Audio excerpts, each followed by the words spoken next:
Hi, LPES. So I know we normally have our Friday feels together these days, but you might realize that tomorrow is Friday and we are not going to be in school. You have the day off and Monday off too. So I hope you all get to spend the 4-day weekend relaxing, recharging, getting yourself set and ready to come back next week for a great rest of the month and a great rest of the year. Um, I thought that we could have a Thursday morning together this week since we're not here tomorrow. And I thought that this week we can try to talk about two different things that are happening right now at the same time. So it is February, and you might realize that this weekend we have a holiday coming up, and that is Valentine's Day. So we're going to be using some Valentine's Day things. Don't worry, it's not too cheesy to have some mindfulness moments together today. And then the other thing that is still going on is what we talked about last week, which is February, of course, being Black History Month. And so today I have another book for us to read as well that kind of ties into mindfulness for the day and also Black History Month and ways that we can just make ourselves feel better and make ourselves feel good and help ourselves to get through the day. So let's begin with a little bit of a mindfulness moment. So, just like always, I want you to find a nice, comfortable seated position wherever you are. I'll be honest, I'm actually standing right now, but that's okay. I'm going to be leading you guys. So, you can go ahead, sit on your chair, sit on your bed, sit on your couch, wherever you are, even on the floor, nice and comfortable. Make sure our backs are up straight. We're not leaning over. I know sometimes I hop on our Zoom classrooms. I see so many of you kind of laying out on your couches or whatnot. But for right now, I want you sitting up nice and tall. And let's start by doing a little bit of deep breathing. So for today, we haven't done this one in a while. Let's do our square breathing. So when we trace over, we breathe in, then we breathe out, we breathe in, and we breathe out. Let's do that a few times together, okay? Here we go. Breathe in. Breathe out. Breathe in. And breathe out. Now, another way we can do that is by making the corners of our square spots for us to hold. So we breathe in, we hold our breath. We breathe out, we hold our breath. Let's try it. This is like advanced version here. I think you guys can handle it though. Let's try it together. Ready? Breathe in, hold, breathe out, hold, breathe in, hold, breathe out, hold. Do that one more time. Breathe in, hold, breathe out, hold, breathe in, hold, and exhale. Take one more deep breath in, but this time I'm going to invite you to close your eyes. So deep breath in. Let those eyes close if you feel comfortable doing so. If you don't, just find that nice, quiet spot to kind of stare ahead. Let your eyes focus there. Try and ignore everything else that's going on around you. So, as I said, we're going to be talking about Valentine's Day today. And so this meditation, this mindful moment is going to be talking a little bit about love. But it's going to be talking about love of all different kinds of things. So right now, I want you to picture someone or something that you love very much. So this can be a family member. It can be a friend of yours. It could even be a pet, your cat or your dog. I want you to picture that person or that animal. And I want you to imagine sending them warm, caring feelings. Just thinking about good things going to that person. Really try and picture them in your mind. Notice how that person, just by picturing them, makes you feel in your heart. Probably nice and calm, maybe warm, maybe a just overall good feeling. Now we are going to send some positive wishes to the person or the animal that you've brought to mind. So we're going to say the following together, and you can do it out loud or you can do it in your mind. Either one is fine. But keep picturing that person. And we're going to say the following. You can repeat after me. It goes, may you be happy. May you be healthy. May you be peaceful. May you be filled with joy. Keep that deep breath going as we're picturing that person. Next, we're going to send some kind thoughts to the people in our family. So now we're thinking about all different people in our family, not just one person. So it might be your siblings if you have brothers and sisters, your parents or grandparents, your aunts, uncles, and cousins, however big or small your family is.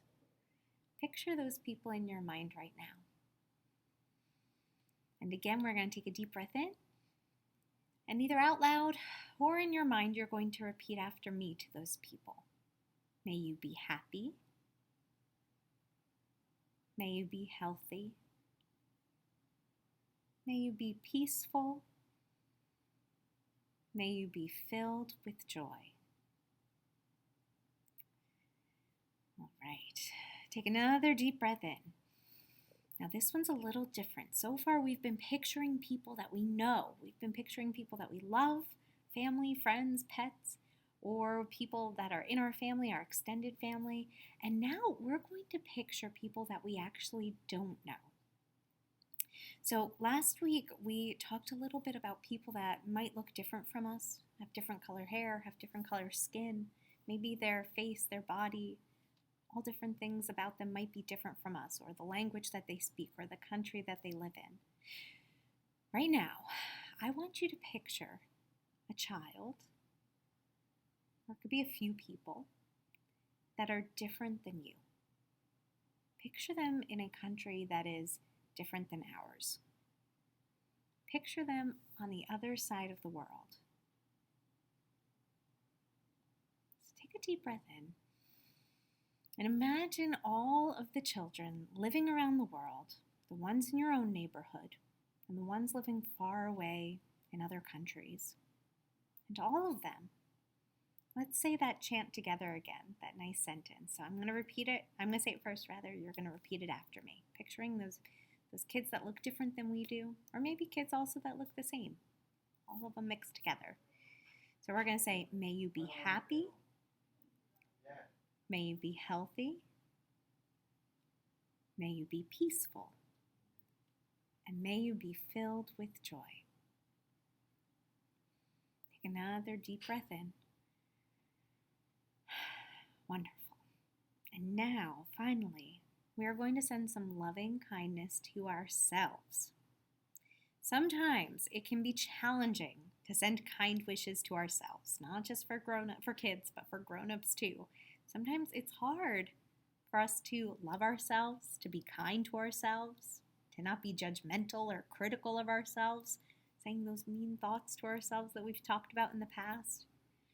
So now, if we learn how, we will always be able to give ourselves a boost of love when we need it.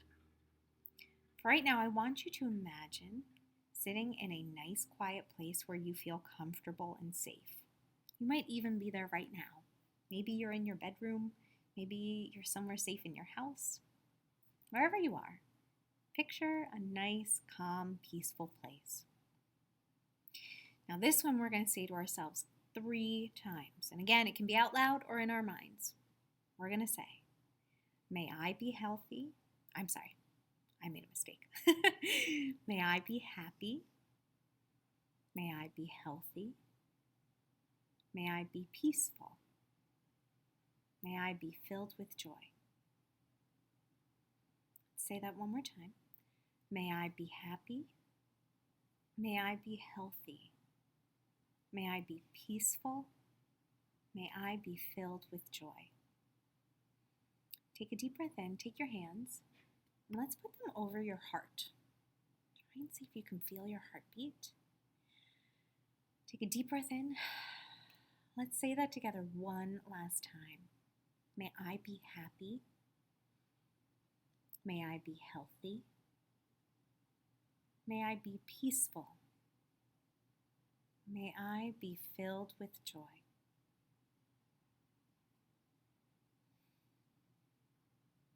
Boys and girls, I wish all of you to be happy, healthy, peaceful, and filled with joy, not just today, but every day. Take another deep breath in. And as you let it go, start to wiggle your fingers, start to wiggle your toes, start to bat your eyelashes open. Maybe give yourself a little stretch. You've been sitting for a while. Nice job, my friends. I hope that mindfulness moment helped you to feel a little bit more love towards people that you know, towards people that you don't know, towards people that look like you, or maybe people that look differently than you do. And of course, a little bit more love for yourselves too. Now, to kind of wrap up our time together today, I have another book, like I said. And this one, I really like it because it talks kind of about all those things we talked about today. The book is called Speak Up, and it's written by Miranda Paul and illustrated by Ebony Glenn. And this book talks about speaking up not only for other people who might need help, but it also talks about speaking up for ourselves when we need help, when we need a friend, when we need to understand something, when we need some kind of assistance. So we're going to read this story together today, Speak Up, and I hope you enjoy it. Speak Up, written by Miranda Paul and illustrated by Ebony Glenn.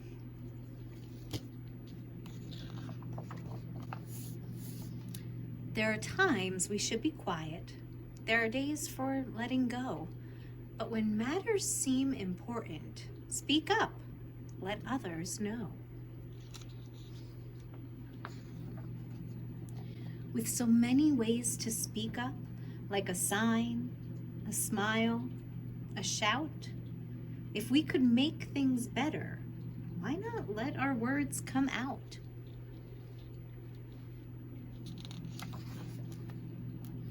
When you're being introduced and they get your name all wrong, speak up.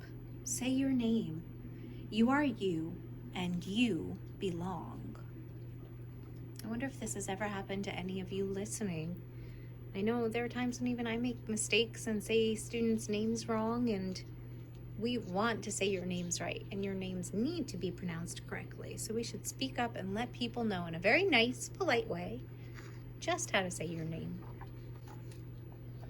When someone spreads a rumor and you're sure it isn't true, speak up. State the facts.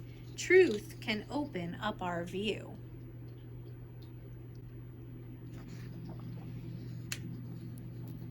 When a rule just isn't fair or has gotten much too old, speak up. Work for change. Justice comes when we are bold. We have some really important change makers back here the kids are painting a picture of. When a person wounds another with their words or with their fist, speak up. Be an ally. Safety comes when we persist. I wonder if you know what the word ally means. An ally means to be someone who's on someone else's side. So if you see someone being teased and you stick up for them, even if they're not your friend, you're being an ally. You're standing up for them.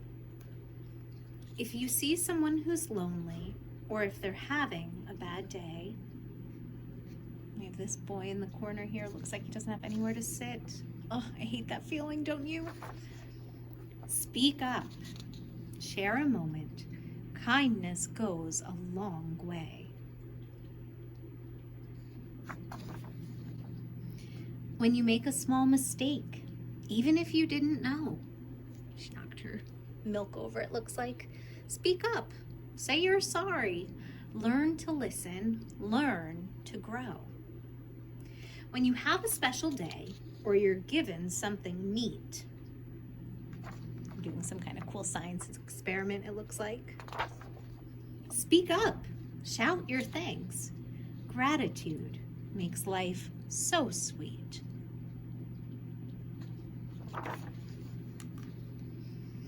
When you're sad or packed with feelings and the world seems dark and gray, speak up, ask for help. Friendship chases clouds away. My friends, this page right here is really one that made me think of all of you, because there are times when we all need help, whether it's because we're feeling sad or lonely, or we need help because we're feeling really confused in class. It's not always easy for us to speak up. It's not always easy for us to ask for what we need. But if we do that, we let people know what we're feeling, we let people know, we let our teachers know what we need help with, it's going to make things better. People can't always help us if they don't know that something's wrong. When trees and creatures suffer from our quick and careless choices, you can see he's littering over there. Speak up, rally others. Nature needs our mindful voices. So not only are we speaking up for others, speaking up for ourselves, but we're also speaking up for the world and the creatures that can't speak up for themselves. When you know a scary secret about someone getting hurt, speak up. Tell a grown-up. Courage sometimes means you blurt. This is such an important page for my kindergartners up through my fourth graders. Telling a grown-up if we know that something wrong is happening to us, to someone else, to a stranger, even if we see it. Speaking up to people that we trust to take care of it. When the group is taking one path, but you know it's not the way, speak up, change directions. Leaders don't always obey. While some people speak up loudly and your words might whisper quiet, one voice can make a difference. So don't hesitate. Go try it. I love this page. All these different families, all these different people who look different, families that might look a little different. And that, my friends, is the end of our story. So I hope that both our meditation today and listening to our book, Speak Up, can encourage you to think about how others feel, to encourage you to speak up, stick up for what's right, including yourselves. Have a great rest of your day, LPES, and I'll see you again next week.